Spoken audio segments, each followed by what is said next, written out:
Presented by Chup Chup Story.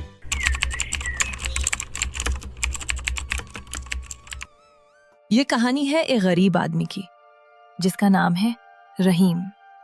उसका एक छोटा सा ढाबा था, मगर वहां बनने वाली बिरयानी में एक ऐसा राज था जिसे जानकर लोग सिर्फ पेट भरने नहीं, दिल भरने आते थे। आज तो मैं भी आपको बिरयानी बनाने में मदद करूंगी। अरे मेरी राजकुमारी, तुम्हारे हाथ लगे ना तो बिरयानी में 4 चांद लग जाएंगे। कुछ देर बाद कुछ गरीब मजदूर और किसान ढाबे पर आते हैं। अरे रहीम भाई, सुबह सुबह ही खुशबू ने भूख जगा दी। आज क्या खास बना रहे हो? कुछ खास तो नहीं भाई, वही हमारी गरीबों वाली बिरयानी बना रहे हैं। अरे गरीबों वाली बिरयानी कहो या अमीरों के लिए दवा, तुम्हारी बिरयानी खाकर दिल को सुकून मिलता है रहीम भाई। रहीम चाचा सबको प्लेट में बिरयानी परोसते हैं और लोग खाने बैठ जाते हैं। गुलशन, तुम्हारे पापा की बिरयानी में ऐसा क्या डालते हैं जो हर कोई खाकर कहता है कि दिल भर जाता है? मुझे नहीं पता रामू, लेकिन पापा कहते हैं इसमें एक राज है जो किसी को नहीं बताना चाहिए। उसके बाद ये लोग खाना खाकर चले जाते हैं। फिर अगले दिन ढाबे पर एक बड़ी सफेद जीप रुकती है। गांव के अमीर ठाकुर विक्रम सिंह उतरते हैं। उनके साथ नौकर चाकर भी हैं। ओए रहीम, सुना है तेरी बिरयानी के चर्चे पूरे गांव में है, जरा हमें भी चखने दे। जी ठाकुर साहब, ये तो मेरी इज्जत है। बैठिए, अभी परोसता हूँ। रहीम बिरयानी परोसते हैं। ठाकुर पहली बार रहीम का बिरयानी खाता है। वाह, ये क्या बात है रहीम, तुम्हारी बिरयानी तो लखनऊ के नवाबों वाली लग रही है। इसमें ऐसा क्या डालता है तू? ठाकुर साहब, ये तो बस भगवान का करम है। हमारे पास तो मसाले भी पूरे नहीं हैं, लेकिन जब दिल से पकाता हूँ तो बिरयानी में अपना स्वाद खुद आ जाता है। उसके बाद ठाकुर ये से चले जाते हैं। अपने नौकरों के साथ एक नदी किनारे जाकर कहता है, ये रहीम की बिरयानी में कोई तो राज है। अगर हमें ये राज पता चल जाए तो हम शहर में होटल खोलकर लाखों कमा सकते हैं।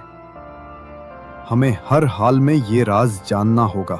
जी ठाकुर साहब, आप सही कहते हैं, इसमें कुछ तो राज है। उसके बाद रहीम ढाबा बंद करके घर जाता है। सलमा बिस्तर पर लेटी है।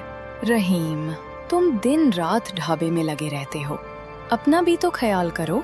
अरे सलमा, जब तक ये सांसें चल रही हैं, तुम्हें और गुलशन को किसी चीज की कमी नहीं होने दूंगा। माँ, पापा की बिरयानी में इतनी ताकत है कि अगर आप खाएं तो बीमारी भाग जाएगी। कुछ ही देर बाद ठाकुर विक्रम सिंह अपने हवेली में नौकरों के साथ बैठकर बातें कर रहे। मुझे किसी भी हालत में उस बिरयानी का राज जानना है। वो रहीम भला गरीब आदमी ऐसी बिरयानी कैसे बना सकता है? इसमें जरूर कोई खास मसाला या नुस्खा होगा। मालिक, अगर आप कहें तो हम रात को ढाबे में जाकर देख लें, शायद कुछ पता चल जाए। हाँ, यही तो करना है। आज रात तुम लोग ढाबे में जाकर पता लगाओ कि रहीम क्या करता है, मसाले कहाँ छिपा कर रखता है। रात का समय, चारों तरफ अंधेरा है। ठाकुर के 2 नौकर धीरे धीरे ढाबे की तरफ आते हैं। ध्यान रखना, किसी को भनक नहीं लगनी चाहिए। वे दोनों ढाबे में घुसकर सभी जगह छानबीन करता है। उसे कुछ नहीं मिलता है। हर डब्बे में साधारण मसाले ही मिलते हैं। ये बूढ़ा जरूर कोई और जादू करता है, मालिक से झूठ बोला है शायद। उसी समय ढाबे के पीछे से एक आवाज आती है। कौन है वहाँ और उस ढाबे के पास क्या कर रहा है? रहीम की आवाज सुनकर नौकर घबरा जाते हैं और भागने लगते हैं। रहीम हाथ में लालटेन लिए आते हैं और चारों तरफ देखते हैं। लगता है कोई बिरयानी के राज को चुराने आया था। भगवान, इन लोगों को क्या समझाऊं? असली राज तो मसाले में है ही नहीं। उसके बाद सुबह को गुलशन और उसका दोस्त रामू ढाबे के बाहर खेल रहे हैं। गुलशन, कल रात तेरे पापा के ढाबे पर चोर आए थे क्या? गांव वाले कह रहे थे कुछ गड़बड़ थी। सच? मुझे तो पापा ने कुछ नहीं बताया। उसी समय रहीम ढाबे से बाहर आते हैं और दोनों को बुलाते हैं। अरे बच्चों, खेलो, लेकिन ध्यान रखना, रामू तू भी पढ़ाई में मन लगाया कर।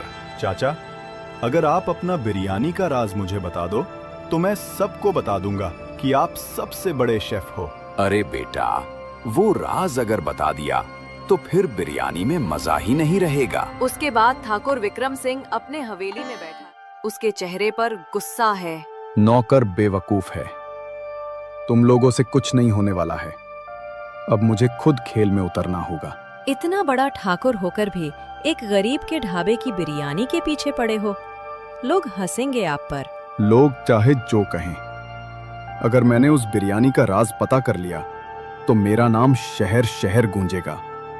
और रहीम, वो तो हमेशा गरीब ही रहेगा। कुछ ही देर बाद रहीम की पत्नी की तबीयत अचानक बिगड़ जाती है।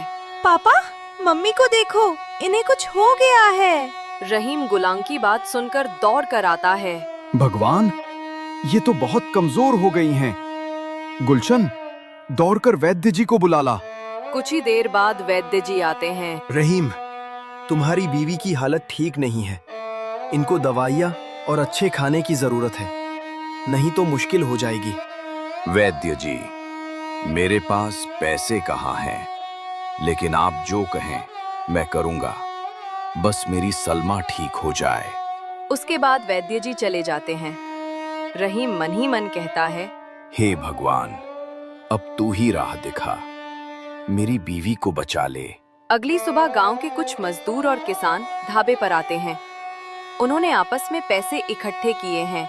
रहीम भाई, सुना है तुम्हारा बीवी बीमार है। ये थोड़े से पैसे हम सबने मिलकर इकट्ठे किए हैं, इनसे दवा ले आना। भाइयों, तुम सबके